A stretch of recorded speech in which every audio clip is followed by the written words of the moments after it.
Welcome to The Hidden World of Women, a podcast brought to you by Women's Health and Wellbeing Services. My name is Emma and I'll be your host for today's episode. This is part 2 of the interview with Penny talking about her life as a blind woman. Part 1 was released last week. We hope you enjoy the rest of this episode. So when I first met you, Yep. you would ride your bike Yes. everywhere. Yep. And I found out that you were blind and riding your bike. Yep. And At night as At well. night. Oh my God, yes. Like in places where sometimes we were in places that were a bit dodgy and you would ride your bike at night. Yep. Well, I figured it was faster than walking. That is so true. So true. But often there would be things like honky nuts on the floor and things Yep. like that. But even without that, how safe is it for a blind person to ride a bike? Depends on your skill level. But you can't see, Penny. Well, I stop if I run into something. And then it just comes down to your ability to land safely. Stop, drop and roll. Exactly.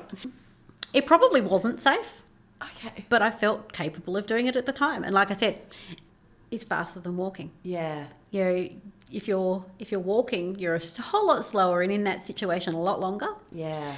Plus, I had been living in that environment for 20 years or so. Yeah. I knew the lay of the land. Yeah. And it didn't matter whether it was daylight or dark. I know where the curbs are. Well, that's it. The trees don't move just because it's dark, Exactly. right? I know where the biggest problem I think I would have ever encountered, which I luckily never did, would be somebody wearing black walking along the street. Yeah. But when I was riding my bike, I tended to stick right to the side of the road. I'd have been ringing my bell the whole way. Blind lady coming through. Yeah, exactly. But most of the time, I wouldn't even encounter a person. Yeah. You know, That you saw. or that I saw. That let me know that they were there. Yeah. Nobody was jumping and screaming for, like, you almost ran over me. No, nothing like that. But, you're not the only blind person who I know who rode a bike. Oh, unfortunately, there are still some people on that very edge of that spectrum who still have driver's licenses that haven't been taken away yet. It's an interesting situation when you've got somebody who's... I'm assuming you've never driven, right? I've never driven. Well, I have. On a farm? No, I actually had a friend in America God. let me drive his Cadillac in a great big car park. He took me to learn how to drive. So that was my first car. A Cadillac. A Cadillac. I was gonna First say, and only car. on the wrong side of the road, but it doesn't matter because you didn't learn how to drive on the other side of the road, so... No, yeah. it was just and you couldn't see the road anyway. It was just but... a big flat expanse of pavement, so Yeah. it was fine. It's all good. It was just fun. So, Oh my God. he was very brave though. Even a big expanse of pavement, I technically could have found something to run into, but I didn't. Well, I mean, you haven't gone through the experience of teaching your kids to drive. No, which Because- is quite frustrating actually. Yeah. Because quite often they want to do lessons because I've Yeah. got two in that. One who's got his P's now, but one who's learning. Yeah. And I can't pitch in. I'm No. sorry. You'll have to wait for somebody else. Do you know what? That's one of the silver linings of being blind, I'd say. There are a few. Yeah. There are a few. Yeah. I never have to be the designated driver on nights out. Yeah. It's great. What a shame. Heartbreaking. Have you ever... I want to talk about assistive technology, but have you ever used being blind To get to out your of things? advantage? Oh, for sure. Scab duty at school. Oh, I'm sorry, sir. I can't see it. the rubbish. I know that's what I'm meant to be doing, but I don't know where it is. I've got 4 leaves and an acorn. Yeah, I just spend all my time trying to pick up leaves, and then Yeah. they take pity on me and just go, no, just go and sit over there. Nice. Yeah, I'm sure I have. Yeah. There has been situations where I definitely have. There's also situations where I've played the blind card because I've been in a situation where, usually I'd want to be independent. Yeah. And eventually I have to I've got my cane on one occasion where I was at a hotel. I was trying to put my card into the door. Yeah. And they'd given me the wrong card or it wasn't programmed correctly. And somebody else opened the door from the other side and I'm like, look, I'm really sorry. And I went down and I got the correct directions and went up to another room and the card still wouldn't work. And I went down there eventually and just slammed my cane on the desk and said, look, somebody's going to have to take me up there and fix this because it's not working. Third time. Exactly. Yeah. Blind lady problems. Yeah. You know. But yeah, there has been circumstances like that. Airports, you know, it's faster to actually say or you know, declare that I am blind and get taken to the gate. More than once I've been on the cart. Whisking through the airport in front of everybody. Yeah. Depends on the situation. But yeah, it is useful sometimes. Yeah. You know. Got to find a silver lining somewhere, right? Absolutely. And if getting through airport security can be easier, yes, go for it. Yes. Even I went to the dental hospital in Perth, and they've got two sections, and they're miles apart from each other, and I ended up at the wrong one, and you know, I was trying to get directions to the other one, and you know, a lady was just like, "I'll get somebody to come with a golf cart." And off we went in the golf cart, and it's like, yes, thank you. Like everybody else, they would have just gone, keep walking, you'll find it. You'll find it. Yeah. You know, so we went whisking through on the golf cart, which is great. Nice. There's perks. Yeah. There's perks. Plus, I never have to see some things, like you were saying, on the train. You know, I miss out on some things that are entertaining, like what's going on. Yeah. You know. You didn't get to see the woman with the clown lipstick. Exactly. I didn't get to see that kind of thing. Yeah. But I also don't get to see somebody violently ill. Yeah. I mean, you smell it, but yes. Yeah. You know, you there's some things that I'm glad I miss. Yeah. Are there any myths with being blind that you're like, well, that's just not true? The biggest one that comes to mind is the whole black blind thing. You know, it's not just dark. Yeah. It's not like you opened your eyes in a dark room. It's like looking out your elbow. There's just nothing there to see. But the idea of needing to feel myths people's that we all faces. Oh, I don't know anybody who does that. No. I don't know anybody who does that ever. It's just not cool. We're happy with the imagination of. See, we don't even discuss when we enter a room. Like I don't. Even if I was totally blind. Yeah. I don't know anybody who walks into a room and says, "Well, what do you look like? Nice to meet you." Yeah. What do you look like? And you wouldn't go in there and go, "Hi, I'm Emma. I'm 5'3". Exactly. No. We don't care. Yeah. We just it's a visual thing that we just don't. It doesn't matter unless it comes up in conversation. Yeah. You know, unless we're talking about something where it becomes a relevant thing, and then you might actually say, "Oh, I'm too short to reach that." Or Yeah. I think the closest that I've got is I was teaching a belly dancing class, and I had one class where I had quite a few vision impaired people in the room, and one woman was totally blind, and so occasionally she would say, "Can I put my hands on your hips to feel what they're doing?" Exactly. But that's very different to self-defense course. Yeah, with the same scenario. Yeah. It's like because you know the way you might move your arm or whatever is not a easily described thing. And like I can describe to you how to move, like how I would move my hips. Yes. But normally I would describe it as I'm showing you. Yes. And exactly. To try and go, well, it's like trying to... If you turn the lights off, it's really hard to convey that. Actually, that would be an interesting experiment, to be honest. Yeah. You know, put people in a dark room and explain to them how to do something that's foreign to them. Yep. Yeah. And then turn the lights back on and say, okay, let's do it. Yeah. And how different correct is that? were you? Yeah. Yeah. That would be actually a very interesting experience to do that. I'll have to throw that one at the one of the OTs. Yeah. Yeah. See if they've done that. It could be a very interesting OT training experience. Maybe we've just reinvented the wheel. I don't know. Yeah, you can count on us. Absolutely. Yeah. But yeah, that's... What about the idea that all of your other senses become much more heightened? You just become more aware of them. Yeah. That's all that happens. It's not that your hearing is better.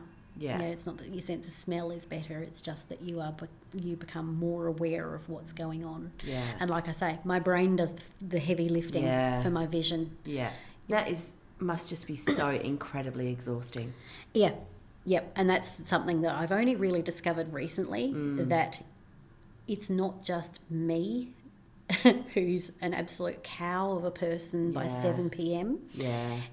It happens to a lot of blind women, but particularly mothers. Yeah. Because you've spent all day filling in the blanks, making sense of the world. Yeah. Plus doing all the things that you needed to do and keeping track of all the stuff you need to keep track of and working out what you need to do tomorrow and get to bed. Yeah. I'm done. Yeah. And I always And say... you can't send a 19-year-old to bed at 7 o'clock anymore. No. Well, thankfully, he doesn't often come out of his room, so it don't have to try.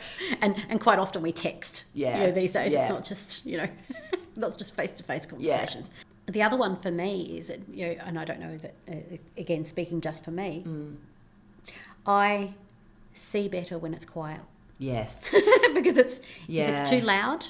There's just too much. Yeah, there's too much. And this is like, I am not sure if I have ADHD, ADD, but there is a crossover of the overwhelm part of it. There's definitely a crossover. Yeah. When there's too much stimulus going on, I can't focus on what I need to see. I experienced similar during COVID when everybody was wearing masks. Masks were terrible. Yeah. It was awful. So it was amazing. I have some hearing loss and I didn't realise how much I rely on lip reading. Yep.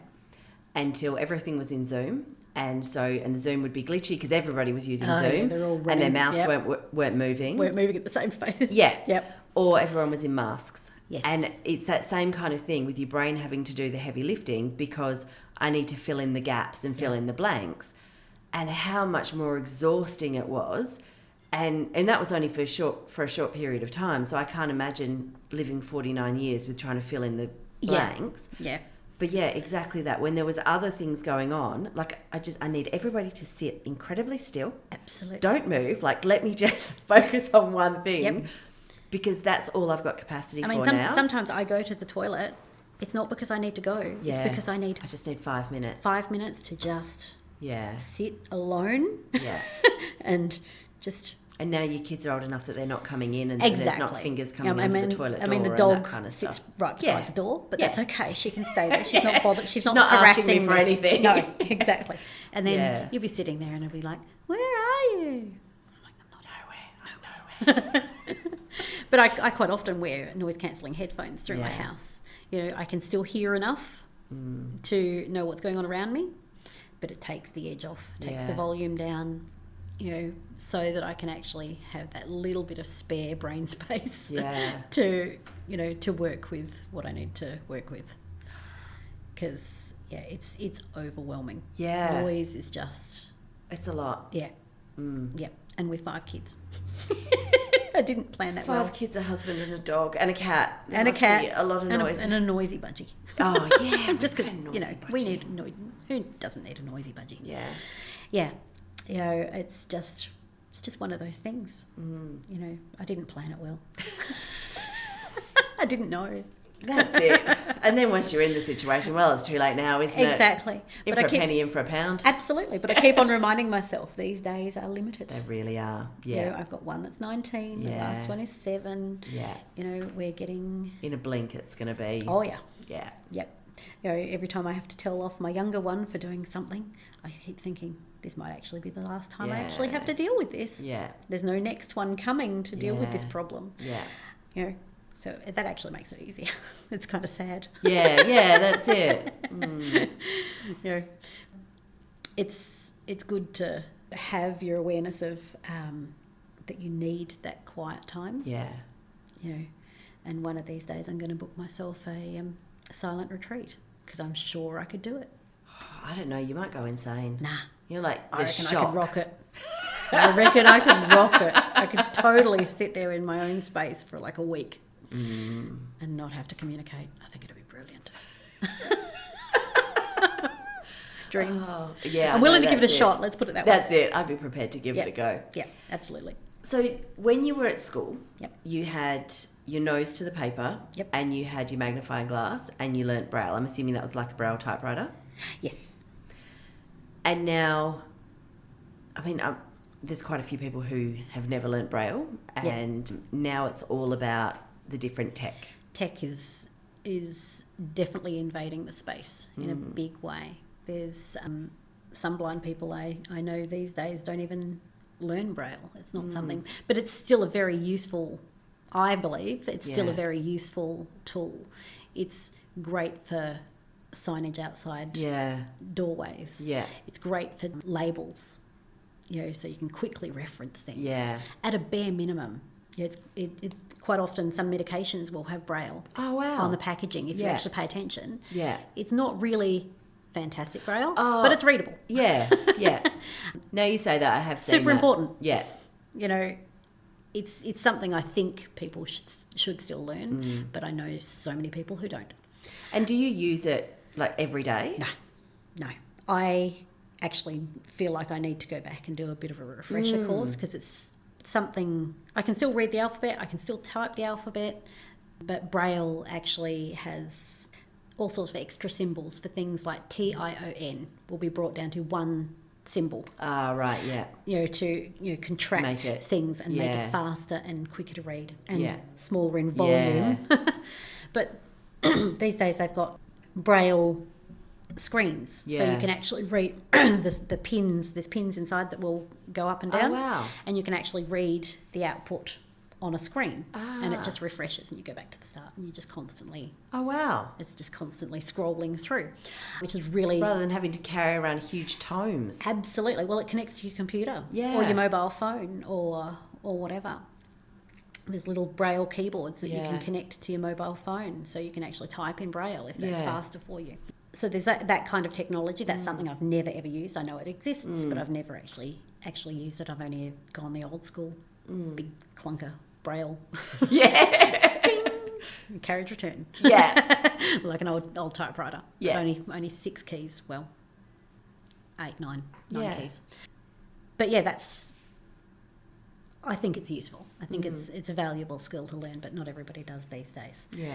Because these days we've got so much more. Yeah. Things that I've got it's called an ORCAM, and looks like a black marker. Yeah. And you turn it on and you aim it at text, and it will actually convert what it sees as the text into audio output, and it will just read it to me. It's a somewhat robotic voice, but you get used to it, and I can speed it up or slow it down, or and so we've got a little video of Penny using that I'll put on the Facebook page, and fingers crossed I'll work out how to put it into the show notes as well. And yes, I mean the intonation, I imagine, must take a little bit of getting used to, and that's why when I was asking about reading, I was thinking, to have to listen to that as somebody read you a fiction book.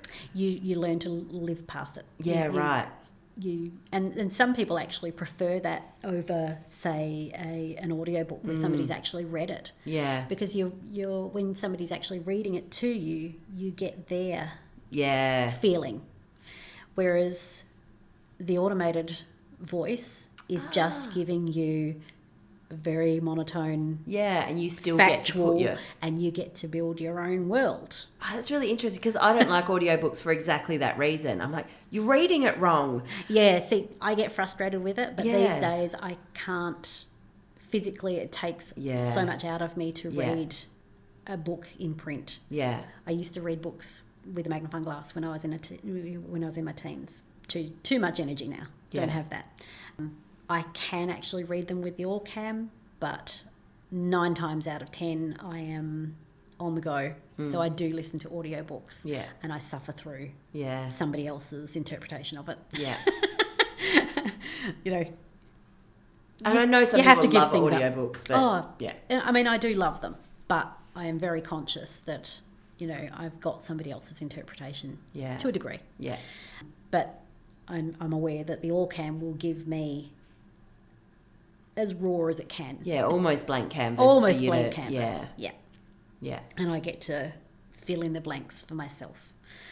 Now, I remember seeing that you had trialled this ORCAM. Yes. And then trying to get it was like trying to struggle. Jump through fiery hoops that kept moving. Yes. So What's that like when you find out that there is something and then it becomes so difficult for you to actually access? I think a lot of the problem comes down to the fact that it's such new technology. And again, it's that people who are doing the final assessment don't actually understand what it is, how it can significantly help you in your life. They're not living it. And because it's such a spectrum, I mean, it helps me, it might not help the next person. You know, so there might be 50 people who find it useless, but there might be one who just, like me, who thinks it's magic. You know, and I know several other people who've caught on to the fact that I've got one and they think it's magic. But because even among all of us, it's hard to hear about the technology and access it. And that's part of the problem, I think. You know, it was just such a foreign concept. I mean, we've had optical character recognition, that's what it's called, for a long time, but not in a form of like a pen, or there's another version that you can wear on the side of your glasses, but that didn't work for me. That's such a foreign concept. But it's getting to the point now where, like, think about the Apple Vision. You know, that I'm sure there will be an app really soon, if it's not already in existence, where you can actually see text and have it read to you out loud. You know, because, I mean, everybody's got, like, your iPhones and your Google phones or whatever, they've all got voice output on them. The accessibility's, like, baked into the device these days, which, you know, is brilliant. Makes life so much easier. You know, it's like you'll actually see people, like, if you disclose to somebody on like an Instagram post, for example, that you can't see. How are you using Instagram then? Well, that's exactly it. Because there's this concept that if you're blind, well, you can't see anything. We're still sitting there weaving brooms and, you know, and making baskets. And, like, connecting people's telephone calls with, you know, I mean, that's what we're doing. Walking around with dark glasses and, you know. And a stick and a dog. And a stick and a dog, Not that you need both at the same time, but that's the concept. Look, uneducated people like me don't know you don't need both at the same time. I do know that. I was only joking. I was, you know, leaning into the but stereotype. Some people, you know, that's... And I've noticed that on Facebook, when you post, you know, your Christmas elves... elf on the shelf, you would always put the descriptor of the photo. And that's because I don't always do it, but I did it particularly for that, because I know some of my friends who have less or no vision, they can't partake in a photograph. You know, you can slap like I had a photograph of, it was a really rough night, I couldn't think of what to do with this silly elf, and I hung my bra up between two doorknobs and I stuck an elf in one of the cups of my bra. And, you know, I could put the photo up. But somebody who can't see can't partake in that. So I had the description of the image, you know, so that they can get a laugh as well. You know, otherwise, and even with the amount of vision I've got, most of the time I can see photos if I look closely enough. But every now and then I look at a photo and I haven't got enough info for my brain to fill in the blanks, and I'm like, I don't know what everybody's... It's dark, or there's not enough contrast, or... it's just like, is that a face, or is it a dog, or is it a... I can't see enough info for my brain to fill in the blanks. Let alone, you know, and there'll be people that are laughing and, you know, making, you know, comments, and I read through all the comments, guys, trying to get some kind still of don't get it. I don't understand what that is. Scrolling on by. And I have to live with the mystery. Or I throw my phone over to one of the kids and say, here, what on earth is that? That's the good thing with having 5 kids. You've always got people to help. There are people to help, yes. I have that. That is a definite benefit, you know. It's like I dropped a tablet on the floor. Where did it go? Oh, God, the dog's eaten it. And I don't have to panic anymore that my 2-year-old's grabbed it. We're past that phase. And you had another piece of tech with you today. Yes. I've forgotten what that's called. That one is... I've forgotten what it's called. Pen Friend. That one's called a Pen Friend. And again, it's like a black marker pen, but this one's got Do you know, yellow. I think it's awesome that they make all of this stuff for blind people and they make it all black. It's quite clever, isn't it? I mean, they have got yellow buttons. Yeah. You know, but still, it's not the brightest. You know, white and black. You know, blue plastic would be a far, you know, or red. Yeah, or something that's going to contrast. a little bit standoutish. But at the same time, there's a lot of people who don't want to stand out. Yeah, don't want to draw attention. Yeah, They just want to that. Yeah. blend into the background. So you can't win. Yeah. It's hard. But the pen friend is actually, it comes with all these little stickers. There is, as far as I can tell, I don't know, it's a bit of magic really. As far as I can tell, there is actually some kind of texture marking to the sticker. But the pen friend sends a little laser beam at the sticker and it will read whatever it's been programmed with. And I can program it with my own voice. So I press a button and I label the sticker with, you know, whatever, say I stick the sticker on the top of a can of beans and I'll arm the thing to record and I'll say baked beans. And next time I run the pen over that sticker, it will tell me baked beans. Yeah. So I'm not feeding the kids dog food. Yeah. Or you can make sure that you're putting on black shoes with black pants and not brown shoes with... Yeah. Exactly. Yeah. There's laundry labels. You know, how I was saying before, I quite often put things in my linen cupboard. I will wrap them up. And this is just a handy tip for everybody. I use old pillowcases to put like with like. Yeah. So all of my kids' sports carnival stuff, you know, the shakers, the hairspray and the T-shirts. I have a pillowcase wrapped up in my linen cupboard, labelled sports stuff. Yeah. So, you know, it's just all there and ready to go. Yeah. And those are the labels that I use to do that kind of thing. You scan your little yellow dot and it tells you what's in it. Or I can label my sheets so I know which, is this a queen size sheet or is this the double? You know? Yeah. But I've got even wiser with that these days. I try to only buy like blue queen size sheets. Yeah. Or if it's blue, it's ours. If it's red, it's... Exactly. Yeah. Single size sheets, I tend to buy black because black is really easy to keep clean with kids. Yeah. Funny about that. You know, I learned my lesson with white and pink and pale blue. Yeah. Gross. So yeah, things like that. But those tags are really, really useful. And that's, you know, it's great. I can use the pen above my head and I can use it down, you know, below my knees and I don't have to bend and stretch or struggle or pull down boxes and open them up to see what's in there, only to have to put them back. And find out they were the wrong ones. Yep. Yeah. Yep. So tech is awesome, but also sometimes not great. So you're saying that if you lose your phone, sometimes that can be tricky to find. Oh, yes. I can wander. Up until recently, if I because I use my phone, I don't have the screen time. You know how it tells you how much time you've used on your phone? Yeah. I don't have that on because my average, I think, was about 11 hours a day. Yeah. But that is because I use it as an electronic magnifier. Mm-hmm. I record voice notes. I have podcasts or whatever going, audio books or whatever going on it all the time.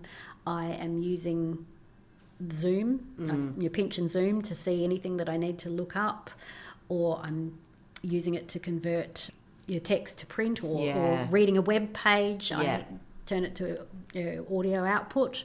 So my use of the phone, I'm using it constantly, all day long. Yeah.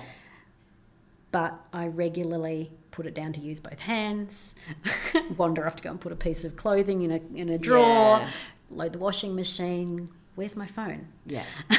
And I would go round around the house looking for my phone, and looking for my phone involves me touching every surface as I go. And it gets time consuming and annoying, and Siri won't talk to me if she's laying face down. So I can wander around. Which I didn't know. Yeah, I've not really ever encountered anybody else, but I've experimented with other people's phones. I've got them to put them face down, and Siri, where are you? Or Siri, play music or whatever, and she just doesn't respond. She only works on her back. Yeah. So, now I've actually cottoned on, and I've got an Apple Watch, which I've got a button on my wrist that I can Find my iPhone. Yeah, find my iPhone. Yeah. Or Apple AirTags. You know, Yeah. I mean, even this morning when I was coming here, I was like, where did I put my handbag? So I had to ping my bag. Yeah. Yeah. Oh gosh, yeah. You know, but I've got AirTags on my devices. I am getting another one to put on my cane because quite often you'll Oh my god. you'll rush in to go to the toilet or whatever, and you'll lean the cane up against the wall, and what wall was it? Where did I leave it? Where have I left it? Or you'll fold it up because you're somewhere, and you know it's an inconvenient piece of. It's too long, so you'll fold it up and pop it somewhere where it's safe and out of the way. But where did I leave it? Yeah. Did I leave it in my handbag on Friday? Now Yeah. it's Monday. Yeah. Or did I leave it standing up against the wall in the wrong part of the house? On Friday, and now it's Monday. And now it's Monday. And somebody's moved it because it was in their way. Exactly. Or did it fall over and go behind the bookcase, which I've encountered before. Yeah. Yeah. You know, there's only a little bit of it poking out. So, Just enough to fall over. Just enough, just enough for somebody to see. Yeah. If they could if do they that. can see. Yeah, if they've got that skill. Now, the reason that I thought to invite you on the show today is because I saw, so I am navigationally challenged and I'm not shy about it. I will share it, I think, you know, let other people laugh at my misfortune. And I saw that you were, I think, catching public transport, and you were using some new tech to catch public transport that didn't necessarily work the way that you... Didn't. I haven't managed to work it out yet. But, you know, from what I know, and I haven't found anything to actually show me how to do it properly, but I believe if I can set waypoints. So if I was to put a waypoint at a bus stop that I'm approaching, technically, I think my phone or my watch or something would alert me to the fact that I'm approaching it and give me a heads up on when I need to press the button, because I either have to sit there looking at the map or in the old days I used to sit there and just have to learn the path, what it felt like, which I've been caught out because they put a roundabout in during the day. Oh God, there was a roundabout they put in during the day, and on my way to work and on my way home the roundabout was there. I got off early, and it was just on, the sun had gone down, but it was still, you know, I could still see some shadows, and I'm just like, this doesn't look like where I'm meant to be. Where am I? Oh God. And I was only like the stop before where I was meant to be, so it wasn't that big of a deal, but I was confused for a minute. I'm just like, I don't know where I... It felt right, but I'm not in the right spot. Yeah. Where am I? So yeah, things can happen. Yeah. You know, construction happens while you're not looking. Yeah, my waypoint thing didn't work out the other day, and I suddenly discovered I'd missed my stop. And, you know, because while I'm playing with the tech, you know, I wasn't paying attention to my surroundings as much as I should be. And I knew where my next stop, you know, was not where I was meant to be. So I was like, okay, now I have the decision. What do I do? Because I don't know where I'm meant to be from here. I don't know how to get back to where I'm meant to be from this next place. Yeah. And I have to decide how I'm going to handle that. You know, and it's easier for, like, it was a transfer station, so it's easy for everybody else because you can get off and you can read the signs, and you know where to go. For me, I can't read the signs. I don't even know what bus stop I got off, to be honest, but I stopped and I consulted my phone, you know, the journey planner and all of that stuff. But I got off because, you know, if I stayed on, I didn't know where I was going to go. Who knows where you could end up? I could end up even worse. But I knew if I got off, I knew I was close-ish to where I needed to be. And I have the attitude that there's nothing that $50 can't fix. I can always call a taxi or an Uber. And get myself out of a pickle. But I like the challenge. I don't actually mind getting lost because I like the challenge of finding my way home. A bit like a homing pigeon. So I consulted my maps and, you know, my timetables and tried to work out what the next option was. And I decided the next thing to do was to get on the next bus into Perth City. And I was either going to go through, you know, one of the bus ports, one of the bus stations, or I was going to end up at the train station. And the next one took me to the train station, which I hadn't been there in a long time. Things have changed, but familiar enough for me to actually get to the front entrance, where I asked the guard, what platform am I meant to be on? Yeah. And he told me where I was meant to be, and it was all smooth sailing from there because I knew my way. Yeah. But, you know, yeah, they're the challenges. It's all an adventure. Well, look, life is an adventure, isn't it? And we all get to choose how we respond to things, don't we? So, and it's confirmation that I've still got good problem solving skills. Yeah. I can still rise to the challenge, and it's confirmation that I've still got good mobility skills. Yeah. That I'm not just, I don't just have to wing it all the time. I don't just have to go by memory. I can sort out problems. So it's a confidence boost. Yeah. I don't have to be scared to go somewhere foreign because I know I can work it out. Yeah. Because currently, like when I lived away down in Esperance for quite some time, then I moved back to Perth. I had to reorient myself and learn where I was again, because I hadn't been using public transport for quite some time as well. Yeah. So they're skills that if you don't use them, you lose them. And getting lost forces you to use them. You're not just following the same path, doing the sheep thing. Yeah. Following along with the flock. I actually have to... You got to step out of the flock and work out how you're going to do it. It's like, where the heck am I, and what am I going to do about it now? And with that, so, when you came back up from Esperance, you were saying that you were going to use the cane for a short amount of time until you, until you kind of... worked out where all the lumps and bumps and dips and hollows are. And got all of that sort of in your head. And then after that, you wouldn't need the cane. Yep. But you've been back a little while and the cane is still your friend. And I still use it, yeah. It depends. I can sometimes put it away, but I actually generally prefer to use it these days simply because things can pop up that you weren't expecting. Yeah. It's a signal to other people, though, as well, that I'm, working at a slight disadvantage. Yeah.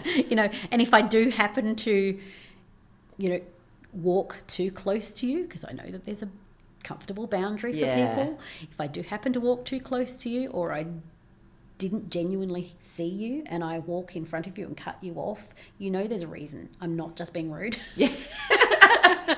Yeah. I didn't mean, because I've got a blind side. Yeah. I didn't mean to run into your pram. Yeah. Or I didn't mean to knock over your toddler. Accidents happen. Yeah. I also, to a degree as well, because I have got some sight, I can also see that some people don't respect what the cane is and what it means, or they don't know. Yeah. I've had people jump across the end of it. Oh, God.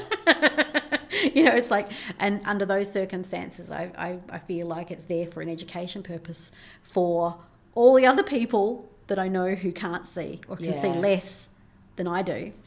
It must be harder for them. Yeah, and that's, so one of the things that came and somebody running into your cane. Oh, my God. Confusing experience. Yeah, when you've got no vision at all. Yeah. One of the things that came up in the episode that I did for International Women's Day was around how exhausting it is to have to be the educator all the time. Yes. Yep. And I actually found it really interesting because I did actually listen to that one. Yeah. And I agree to a degree, but I also have the attitude that if I'm not educating people, then who is? Who is? And somebody might be educating who isn't from my level of comprehension of the situation. It's like the gentleman teaching obstetricians. And I think I sort of struggle with it because I know it's a hard, it's a balance thing. Yeah. And sometimes that personal experience is the personal experience that really makes impact and really teaches a lesson.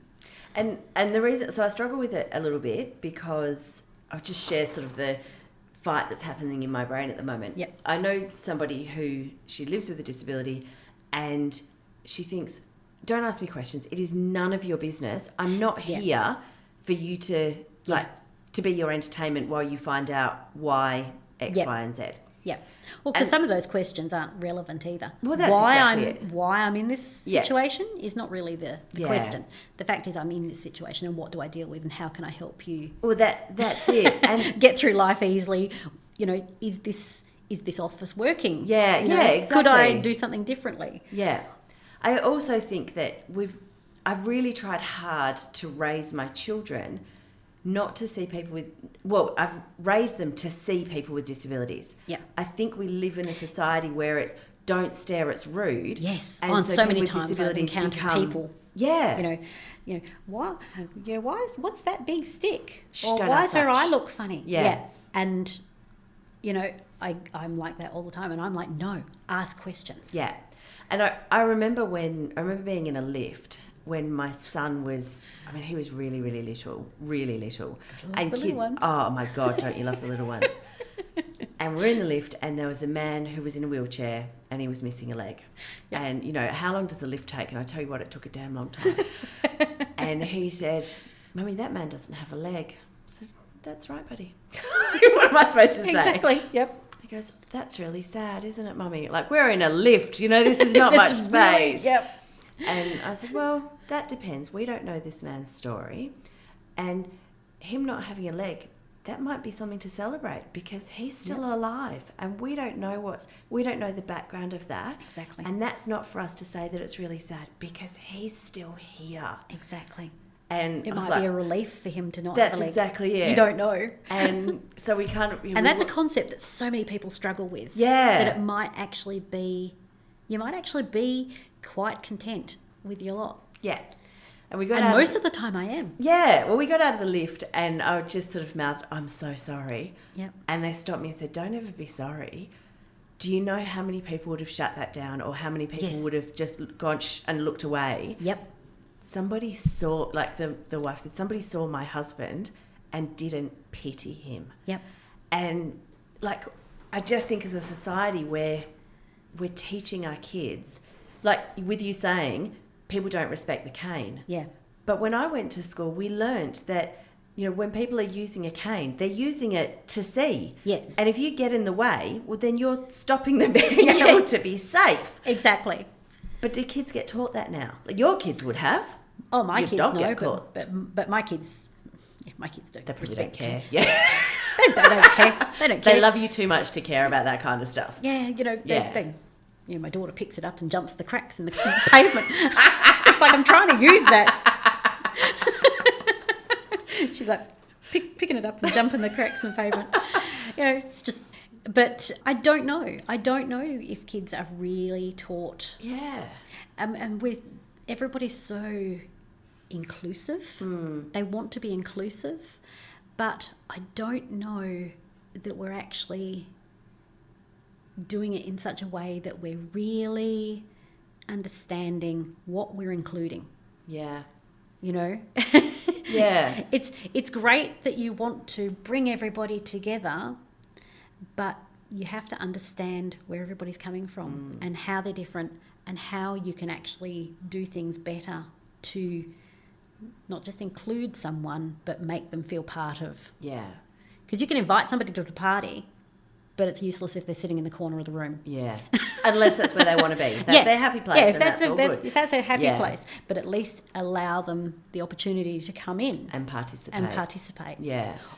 Or be content to go and sit in the corner with one. Yeah. With somebody who wants to be there. And that, I guess, is where I also struggle with this idea of not stepping up and not being the educator. Yeah. Because it is totally not the same. I get that. But in situations where, that my husband does tabletop gaming and we run events and whatnot. Yeah. There's like a big debate over whether or not these little miniatures should have boob armour. And honestly, I love these kind of things. That's awesome. I know. And so, it became huge. Like it was a huge thing with these men in the community, what I call white knighting. Yep. Because these female models are being sexualised because they've got boob armour. They're going, but women have boobs. You get that, right? It doesn't make sense that you would not have boob armour because otherwise, where are their boobs going? Going, well, Honey, if they don't have boobs, how do you know? Like, it doesn't make. Why Guys, are you I making think you're this a putting big too deal? much effort into it. You're putting too much significance on the issue. But that's exactly Until it. one of these little models stands up and says, I am rejecting because I'm a double D getting squished into an A-cut boob armour. Exactly. Or whatever. Yep. But I think so in that situation, often I'll step in and go, do you know what, you're overthinking this. Yes. I actually don't need for you as a man to come in and tell me that this is not appropriate for females in this community. Exactly. Because I'm more than capable of saying, do you know what, this particular model where everything's hanging out and, you know, she's got, that's not okay. Exactly. This one's gone too far. Yeah. Yeah. But give me the opportunity to say, I don't feel comfortable having that in this space. Yes. You don't need to make This that one's choice not for quite me. appropriate. Yeah. Yeah. But I think if we don't, for whatever It's hard because I appreciate people wanting to do the right thing and consider what might be good for me. Yeah. You know, I mean, I want somebody to, you know, look at a doorway and go, well, that step's a bit big. Yeah. If somebody can't see, you know, or if somebody hasn't got great mobility in their legs, they're going to trip over that. Yeah. Yeah. Yeah. I want people to do that, but at the same time, I don't want that in, you know, to the point where somebody is actually taking away my autonomy. Yeah. And it's a fine balance. And if you don't give me that option, you know, or don't speak for me. Yeah. Allow me to speak for myself. Yeah. But do think, you know, what might be helpful. Yeah. Try to preempt, but don't take it away from me either.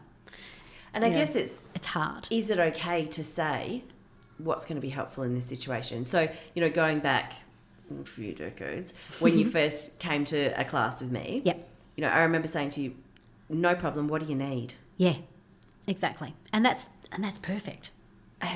You know, But sometimes you're like, are the simple things, are they actually really the best? So, you know, giving you the space to be your own expert, but going, well, I'm not going to go, well, Penny needed this, so therefore all blind people are going to need that's not so, how it works. Yeah. That's not how it works at all. You know, and it comes down to, you know, asking, you know, what do you need to each individual? Yeah. And every single person is going to be like that. Yeah. You know, able-bodied or otherwise. You know, you might have a room of women where some are comfortable sitting in the back, some are perfectly fine with sitting up the front. Yeah. You know, one might be carrying a ring cushion in her handbag because she needs that to sit on. Yeah. You know, everybody's different. Yeah. And what works for them is not going to work for the next person. And it just comes down to being considerate of each other. Yeah. Regardless of what circumstances we're working with. Yeah. It just comes down to thinking about how do I make everybody comfortable as best I can. Yeah. You know, it's not always going to be perfect. And that's the concept of equity, isn't it? Yeah. You know, and I think that's for, you know, the service, Women's Health Service, that's 100% why I value is equity and not equality. Yes. Because equality doesn't work. No. And yet when you look life's not fair. Well, you can't always have equality. But even if you could, do we want it? Because No. that's like saying, well, you know, all blind people who come to a belly dancing class with me, they all need to be able to have their hands on my hips for all of the lesson. Yeah. They don't all need that. No, exactly. But just because one blind woman doesn't need that, doesn't mean Doesn't that mean the the one next who one does might. need it shouldn't get it. Exactly. So, you know, it's just... It's really hard to place rules on on that. It's just about meeting people where they're at. Yep, exactly. And working out, finding ways, just being open to finding ways to overcome problems. Yeah. And sometimes accepting that it's a problem and there's no real way of overcoming it as much as you'd like to. Yeah. Because that's just life. Not I everything totally has a would have fix. found a way to make it on my husband to have to do nappies. I think you're amazing. I mean, I know he had to go to work and you can't leave them all day, but still. You know, there's always the garden hose. 100%. There are ways and means of dealing with things when they get out of control. Yeah, that's right. And I think we've all garden hosed at one point. Yes. It's like, come on, kid, this is not happening. Yeah. Shower time. Yeah. You know, this is more than I can handle. Are there any... so I am aware that this has now become 2 episodes. That's fine. Are there any... I'm going to use your term, blind lady problems that make you laugh? Oh, all the time. All the time. The number of times I've walked into the wrong bathroom is just insane. That must be tempting though, you know, if you go to the theatre or something like that and the women's sometimes queue I've is actually huge. done it. Yes, I actually have. Yeah, that's a blind card. Yeah. One I've pulled. Oh, sorry. Oh, oops. Sorry, I didn't realise I was in the wrong one. Been Didn't done. spot that It's okay. urinal with 8 men. Walked straight. It was on the blind side. Walked straight past If it. it wasn't, I closed my eyes. I didn't want to see it. Couldn't see it anyway, even if I had my eyes open. But buffets. Eat all you want. Buffets are that's a mystery and a half. Oh, yeah. The number of times I've got back and gone, I don't like anything on this plate. Chuck it in the middle, go back around. But you get to try things you never thought you'd try. Well, I was just thinking go, that, and then I was that's thinking, actually really nice. But then you go up, I have no idea what it was. Yeah, and that's a problem too. You know, that was amazing. That was amazing, but I don't know what it was. Don't know what it was. Don't know where it was. Exactly. No idea. Yeah, exactly. You know, it's a hit and miss whether I'll ever find it again back on that. Yeah, on the same carousel. Or sometimes they'd actually take something away because they've run out of it and they'd put something else in its place. So you go back to get seconds and go, that's not what I had. It's not the same thing. The buffets were always fun. They're not so popular anymore. No. You know, the good old Sizzler was, it was always a fun outing. Yeah, like a mystery box. Yeah, absolutely. You know, it's one of those mystery dinners. I was going to say, it's a whole new meaning to potluck dinner, isn't it? Yeah, absolutely. Yeah. Yep, absolutely. You know, it's so much fun. Yeah. Oh, far out. Lucky I didn't have any allergy issues. Oh God. Yeah, that just makes life.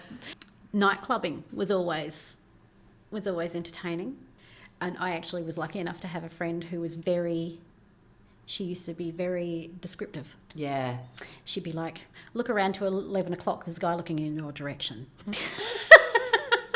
You know, look over that way and smile. And be nice. Okay. Or, you know, there's a guy right behind you, don't turn around. Yeah. Don't. He's Whatever looking you do, in your direction. turn around. Do not smile. Do not smile. Look the other way. Walk now. You really need to come my way, move around behind me. So that was always a challenge. Yeah. Yeah, and those kind of things just make you laugh. There's other things, unfortunate events that you laugh later. Brain filling in the blanks. And I remember walking along with a friend of mine who also can only see out of one eye. And she said, that's really disgusting, people leaving their rubbish on the side of the road. And a sighted friend runs up behind us once we got past the rubbish. And she said, that was a homeless man. Oh, my God. And it's like, oh, no, how embarrassing. And you just feel like but you can laugh about it later. You have to laugh about it later.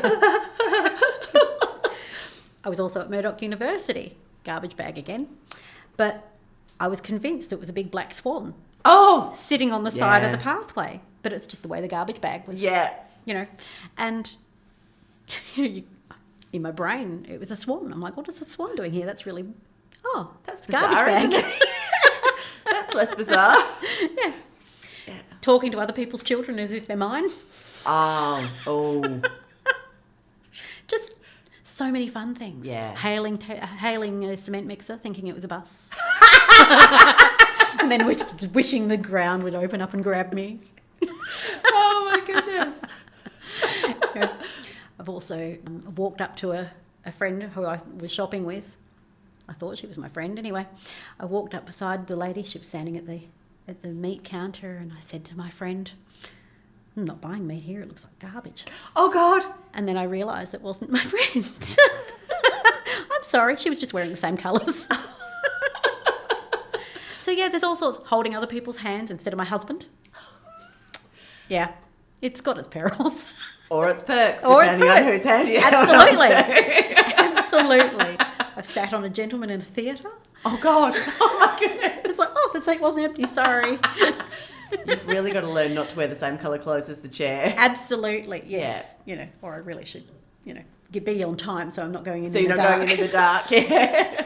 That's probably easier to control than making sure other people wear brighter clothes. Much, exactly.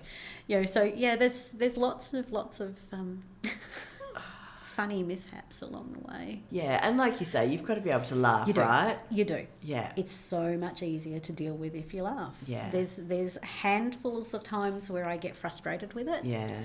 and moments where I wish things were different, generally involving, watching my kids do things like sport. Yeah. And, special events like they're dancing on stage or things like that. But they're the biggest ones where I feel it most, or days where it's stinking hot and I still have to go out and I've got to do public transport. Yeah. Because there's no other option. Yeah. And other people just go, I don't like driving. I don't like going on public transport. It's really horrible. I'm like, it's my only option. Yeah. It's either this or walk. Yeah, exactly. Yeah. Or when it's bucketing down with rain. Yeah. And those it's amplified when I'm meant to take my kids or I have to take my kids somewhere. Yeah. And the extra time it must take with public transport as well. It does. Yeah. Yeah. You factor that. You have to factor that in all the time. Plus getting lost when you're trying to use waypoint. I mean, I have to factor in getting lost time as well. So yeah. you're not alone with that. If I work it out, it'll be beneficial. But, yeah. I could end up in a few different places. Sometimes that's nice as well. I've discovered some great places. Absolutely. It's a great way to discover new cafes. Yeah. It's like, I'm tired, I'm exhausted, I don't know where I am, but I can smell coffee. Someone's back garden, but I don't care. Yeah, it's fine, you meet a new friend. It's all good. Have a chat with a stranger, it's fine. Yeah. But they're the few moments. You have to laugh or you'll cry. Yeah. Yeah. And crying doesn't get you anywhere. No. I suppose it's those kinds of things I was thinking when you have children and not being able to see their faces That's the same way. And, yep. And as they're growing and changing and, obviously you were there for their first steps and things like that, but not being able to experience it in the same way. Yeah. And like I think forward to the future, like watching them walk down the aisle. And watching them, interact with their kids in a playground. Yeah. That kind of thing is really... not impossible for me because I have a little bit of vision. Yeah. I tend to use my camera. Yeah. My phone camera for that. Yeah. When I was a young child, I had a little telescope. Oh, wow. It's only in the last few years I actually recognised that my earliest memories from watching things away from me are round. Oh, yeah. And my memories now are rectangular. Ah. Which is really, it's a weird... I have that frame around all my memories. It's weird. Yeah.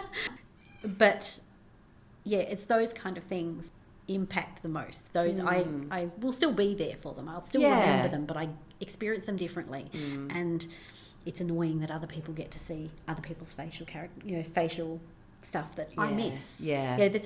You can go to a comedy show and there's a certain element of visual stuff that I just don't get. Yeah. That comedy's always going to be tricky, but things like movies and stuff, I tend to listen to with the audio description as well now. Yeah. So that, but especially when it's dark so much and moving quickly, and it does. It's somebody else's interpretation. Yeah.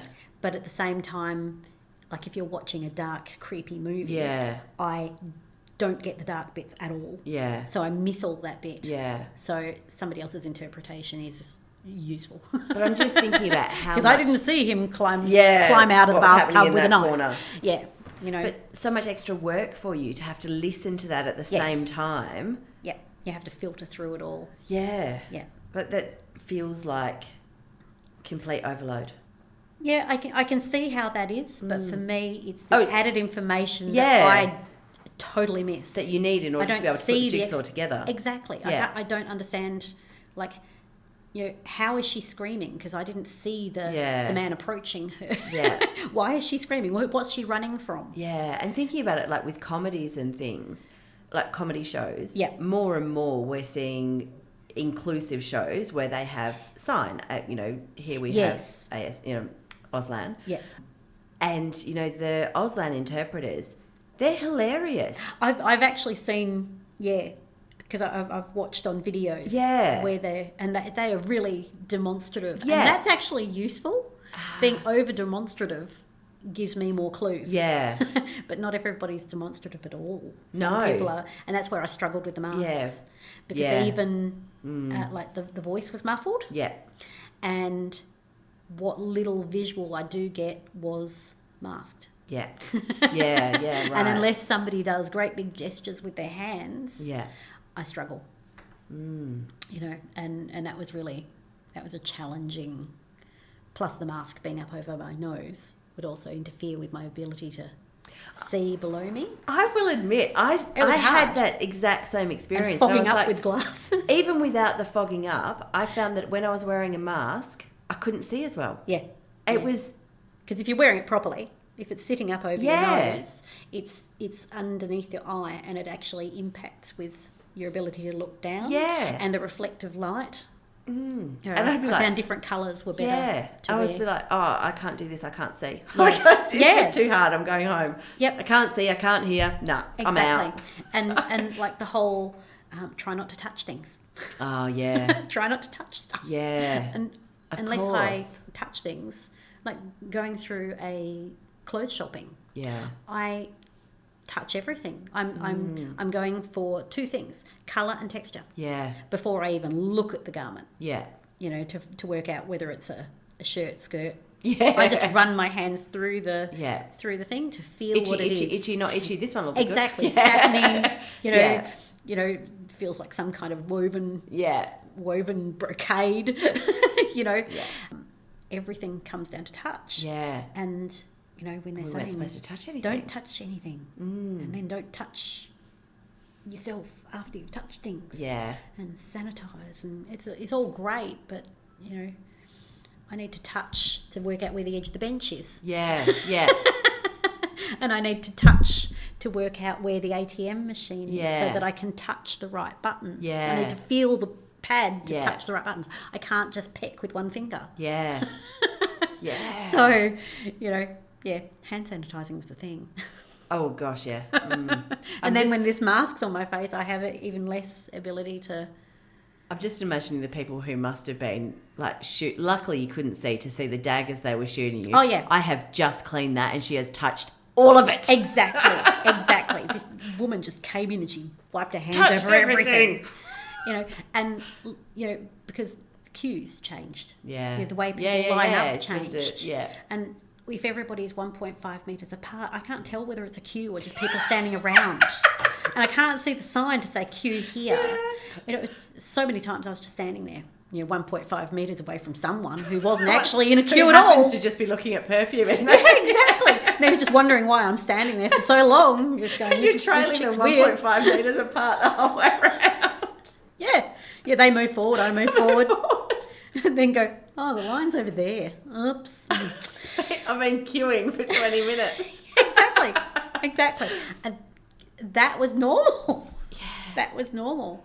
So frustrating. I'm laughing, but only because I totally feel your frustration and yeah. You know, it was just a really interesting time. A really interesting time. Yeah. And that's where, you know, that was part of this is why I want the all camp. So I can see, like I can have a chance of working out where the queue is because there's a sign saying queue here. Queue here, yeah. Yeah. I can't see that unless I happen to determine that that's the moving line of people. Yeah. And that comes down to watching people around me. And I'm lucky. Yeah, that's because it. there's people with less vision who walk into a place and go, now what? Yeah, now what? Mm-hmm.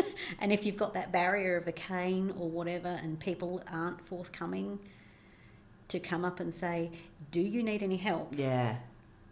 Because you can't necessarily see somebody to ask, I need help. Yeah. Can you help me? You know, that's where that becomes a real issue. Yeah. But then they could just as easily know where they're going. Yeah, that's it, because I've done it yeah. Exactly.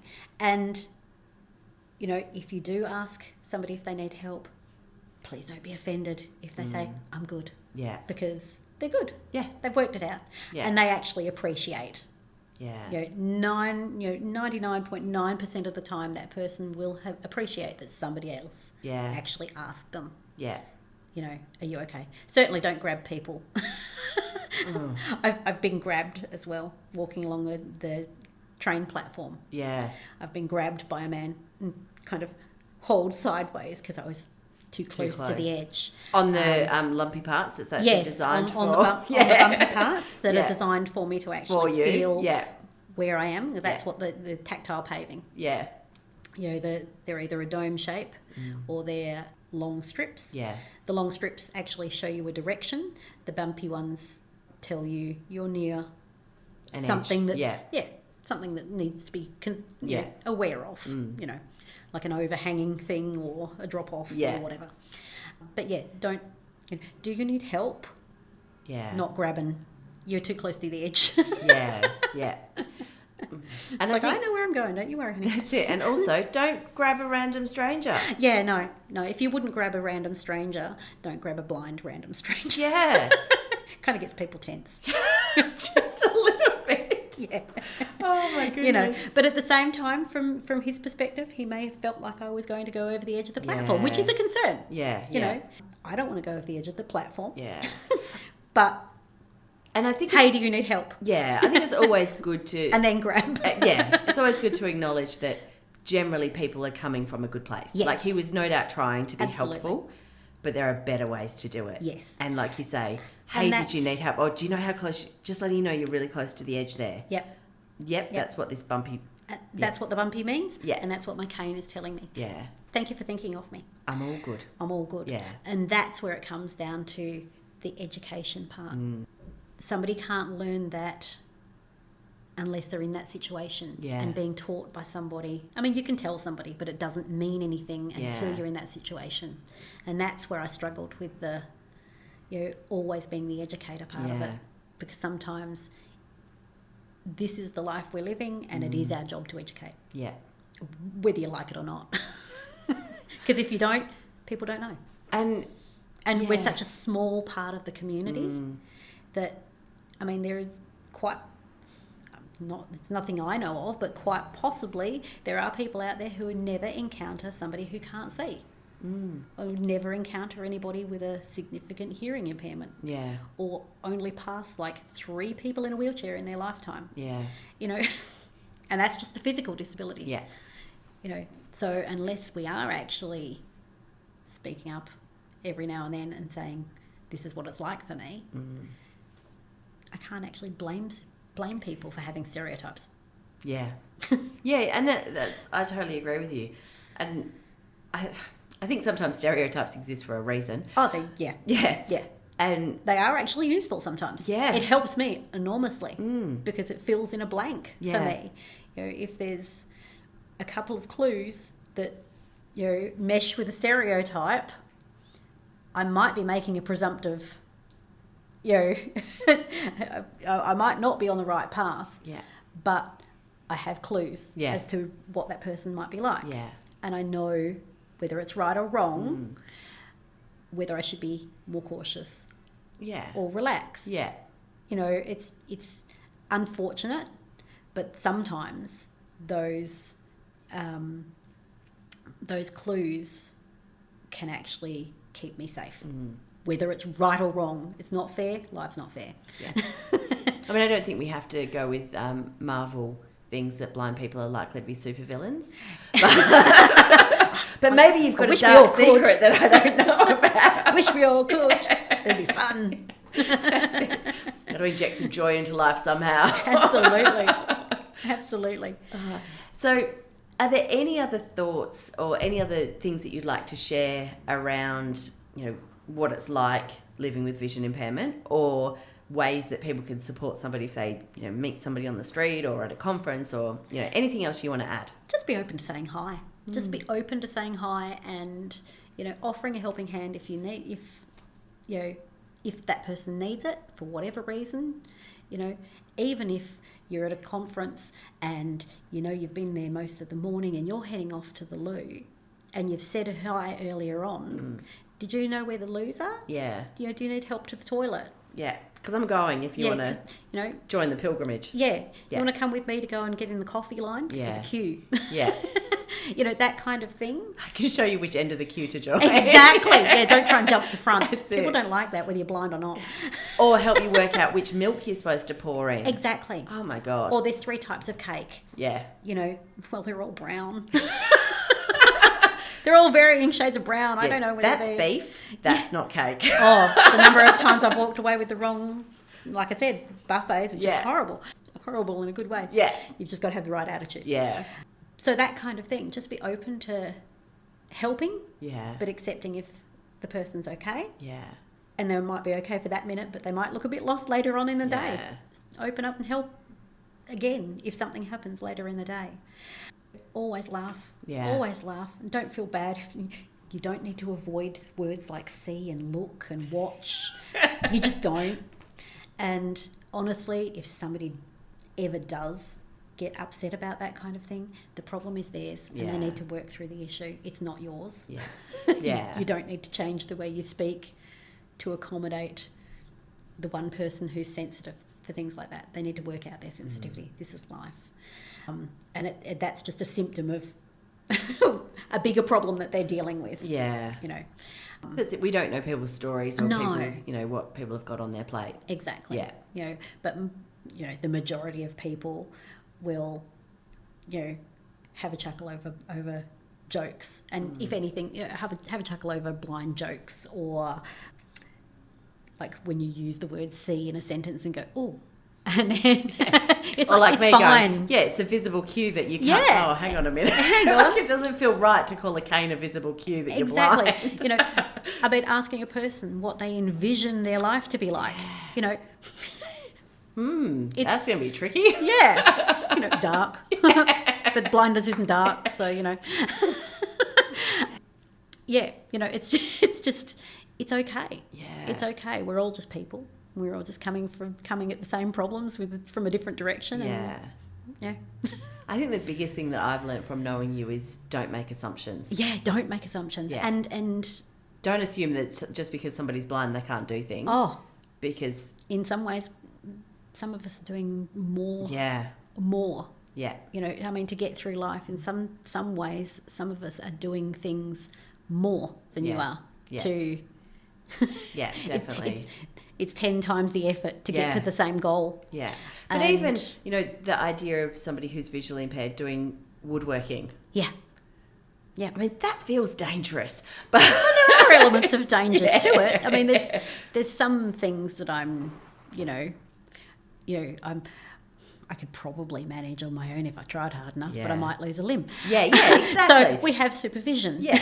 We have somebody standing by to help me with that. Yeah. To pick up the finger that you cut Measuring off I kind of accidentally. suck at. Yeah. Oh my God. I'm not really good with So measuring. how we say measure twice and cut once? Yeah, well, for me it's like measure and then get somebody to check. Yeah. And then let them check again before we cut. Yeah, perfect. Or just accept the fact that it's going to be smaller It's going now. to be wonky. It's smaller or slightly bigger. We'll just adjust as we go. 100%, yeah. But, that's crafting. Mm-hmm. Who doesn't do that? Exactly. Go, well, that didn't turn out the way I thought. Well, I'm going to turn it into Something and such else. now. Yeah. Yeah, exactly. That looks wrong. I'm going to make it something different. Yeah. So, don't make presumptions. Yeah. Just... And the other thing is, don't assume that just because somebody was walking with a white cane for 5 days out of the week that she can't be on her rollerblades the next day. Exactly. She's not faking it. Absolutely. Yeah. To my benefit, the when we've been going, it's a Wednesday morning and it's a really relaxed, very small group of people that go. Yeah.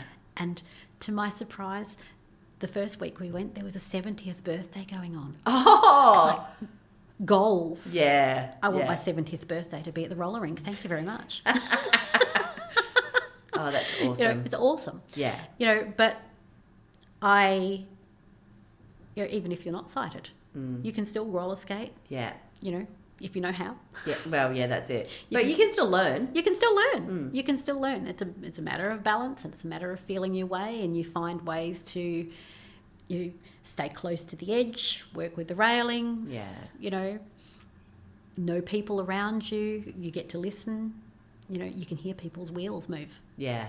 You can hear cars on the street as you're crossing. But I think we weren't recording at that point when I was saying electric cars are really hard to hear. Yeah. It's part of the reason why I do use my cane now, when I quite often would put it away. Yeah.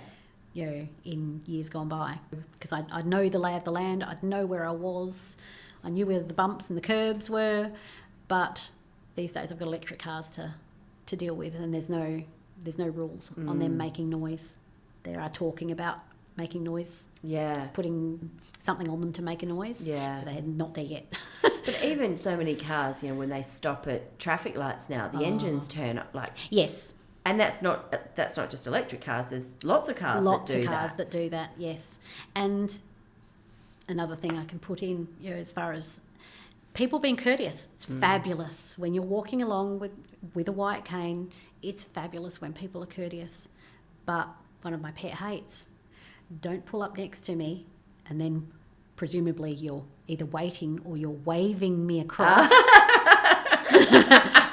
I'm guessing you're waving me across, because if you've stopped, I'm guessing that's what you're doing, because I can't see you through the window.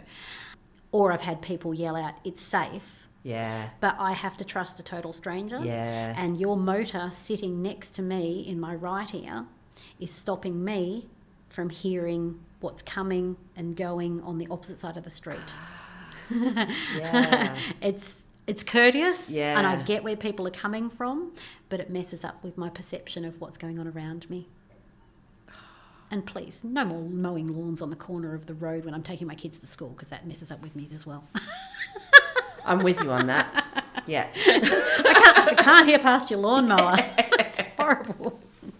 We find out the front of mine, it all died in the last heat thing, and you don't have to mow sand. Actually, that's pretty much how it is for most people. But yeah, things like that can mess up with your bearings. Yeah. And, and not everybody understands that. And more than once I've actually been in a situation where a car's stopped and I've tried to wave them on and they've refused to move. So it's who's going to move first, and I've actually walked to the back of their car. Yeah. And stood still at the back of their car, and then they go and drive off, I presume. Yeah. Far out. I was just trying to be helpful. Just trying to be helpful. Yeah. And they're leaving with an attitude, but And they might not be. We're putting that on them. Well, but they're leaving not understanding. Yeah. And I don't have that opportunity to educate. Yeah. But for me, that's one of my pet hates. I've just got this mental picture of people driving a car trying to wave a blind person to cross the road. And I find that funny, because I'm assuming that's what they're doing. Yeah. Because I know people do that. Yeah. Yeah. But I can't see that. No, of course you can't. And I have to sit there and wonder, do they recognise that they're doing something that I can't see? But apparently, maybe they don't. It's that disconnect, Yeah, and because, so we've got the concept, but we're really missing it as well. And that's where I need to educate. If I'm driving, I will generally, obviously not if I'm driving along Albany Highway at 70, I won't stop to let a pedestrian cross. But if I'm driving through a shopping centre or whatever, car park, I will a car park, not a shopping centre. I meant a shopping centre car park. I will always stop, because I think I'm in an air-conditioned car, or I'm in a car with a heater, you're outside in whatever weather conditions it is, whether it's raining or it's hot or whatever. Yep. I will stop so that you can walk in front of me. Yep. But you're right, I do. I always stop, and I either give them a nod or a wave, or you think, oh yeah, I wonder if I've done that with people with a cane and just not realised. My mother has done it. My mother has done it. We've pulled up at an intersection, and my mum has said, is anybody coming the other way? And I've actually said to her, I don't know, drive out a couple of inches, let's see. I've got you covered from here to the end of the dashboard. Yeah. After that. Nobody's in my space, it's fine. Oh, dear. Yeah, but it's easy for people to forget. Yeah. Yeah. Even my mum. I mean, it's only been 49 years. Yeah. She'll get there. Yeah, she'll get there eventually. The thing is, I'm so capable in other things. Yeah. It confuses the matter. Well, look, I mean, I remember you catching up with you after you had one of your babies. Yep. And saying to you, you came in with food and a baby under one arm and that kind of stuff, and me going, oh, did you manage to find a park all right? And you're like, yeah, because I totally drove here. Yeah. Oh, yeah. Yeah. Because, well, look, I mean, because I'm an idiot, but it just doesn't occur to me. No. And that's the way I like it. I mean, And also it means that you get to laugh at me when I say stupid things like absolutely. that. Absolutely. But that's what I've always worked towards is, I mean, I want to be included, but I want to also integrate. Yeah. I don't want to have to be an afterthought to be included. Yeah. I've done my best to just seamlessly-ish slide in alongside everybody else. But not everybody has that luxury. Yeah. But, I've been lucky enough to, and that's why, I don't mind people asking questions, because not everybody's capable of explaining their situation on their own behalf. Yeah. And if I can give a few hints to people along the way, they might have a little bit more understanding when dealing with somebody who's not quite as capable of dealing with things in their own, for themselves. And that's, you know, I'm so grateful that you've been a guest today and let me ask so many questions. I was trying to think of, where to try to take the episode. I'm going, but I've just got so many questions. We've meandered. We're a small segment of the community, but there's a lot involved. Well, there is, and there's a lot that when you don't live with vision impairment, there's a lot that you don't have to ever consider. Yeah. So, and there's a lot of things that I thought would be more of a big deal, and you're like, you just do it, Emma. Yeah. Like, what are you talking about? You just do it. I mean, nappies need to be changed. You just change them. Yep. Babies cover themselves in mess. Yeah. They get involved in things. Oh gosh, my fourth child, he was always involved in things that he shouldn't be touching. You'd think that I'd have everything covered by the fourth baby, but no, he found things that he should never touch. Yeah. You know, he was always involved in stuff. Yeah, he'll be an engineer. He's a talker these days. I think he'll be a lawyer. But he was always very hands-on. Yeah. It's like, oh, you left the tomatoes on the bench while you were unpacking the shopping. Not anymore. They're on the floor with the apple corer through them. You know, it's fun. Yeah. Just fun. Yeah. And it only takes a moment. Yeah. Yes. Yeah. But thank you so much for all of your time today. I really appreciate it. It's been fun. I've really enjoyed the conversation, and I've really enjoyed thinking about things that I just wouldn't have considered. So, I really appreciate all your time and your energy and Thanks your for having me. open sharing. It's fun to tell the funny stuff. There's so many funny sides to it. So it's fun to share that it's not all doom and gloom and we don't all need fixing. No, that is so true. Yep. Yeah. You're not broken. We're not broken. Yeah. And you're not a problem. Living life differently. And yeah. there's actually so much to enjoy about it. You know, you enjoy where you're at. And I think that's such a beautiful way to end, that you're not broken. It's just different. Yep. And there's still all of those moments of joy. Exactly. All right, thank you so much. Thank you.